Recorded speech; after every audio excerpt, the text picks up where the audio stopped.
In today's video, we'll be covering part 3, the dress code for praying. Present ourselves. He's the one who gives you your provisions, your health. He gives you those smiles that you have on your faces.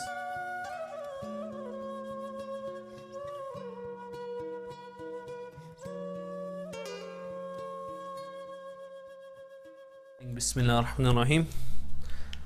Assalamu alaikum wa rahmatullahi wa barakatuh. Continuing with our Getting Ready for Prayer series, in today's video we'll be covering part 3, the dress code for praying.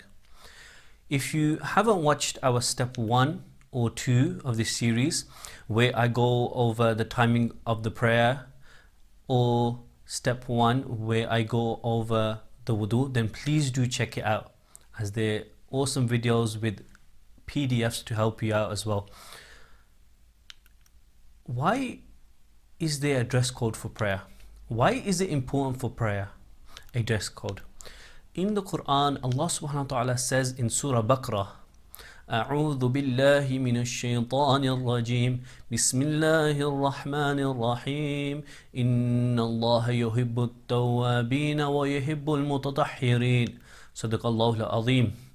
Allah subhanahu wa ta'ala says in Surah Baqarah, indeed Allah subhanahu wa ta'ala loves those who turn in repentance and loves those who purify themselves. Allah subhanahu wa ta'ala says in this ayah, He loves those believers who repent and those who are clean. Why those who are clean? Because they are amongst the best of His believers. Why? Because you can offer worship, you can pray to Allah subhanahu wa ta'ala in the best state, the state which Allah subhanahu wa ta'ala prefers. So the story I was told when I was young was that when in front of the queen or a rich person or your boss, the way we present ourselves is in a very professional manner, suit, tie, or in our best clothes. But when we present ourselves in front of Allah subhanahu wa ta'ala, how do we present ourselves? He's the one who gives you your provisions, your health. He gives you those smiles that you have on your faces. Allah subhanahu wa ta'ala has given you many abilities, more than others in this world.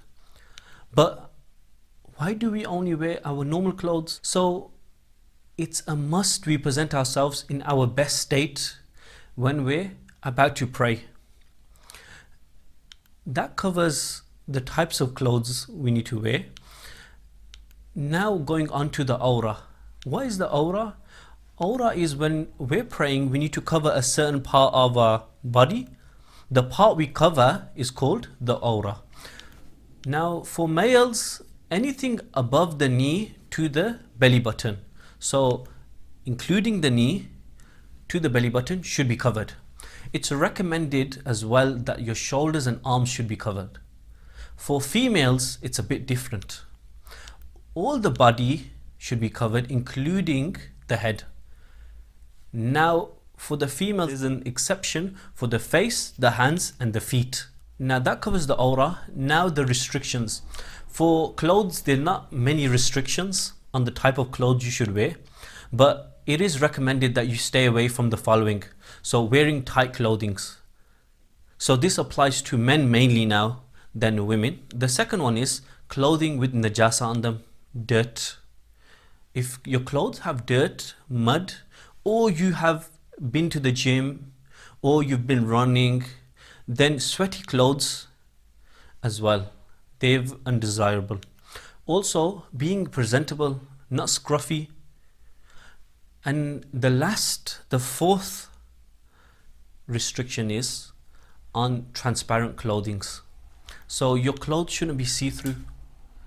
I hope you now have a better understanding of the dress code for the prayer, inshallah. If you're struggling with any issues with this video or any other videos, then drop a comment down below and we'll get some help to you, inshallah. Jazakallah khair for watching. Please like and subscribe. Also share this with your family and friends, as is a form of sadaqah for me and a form of sadaqah for you. Assalamu alaikum.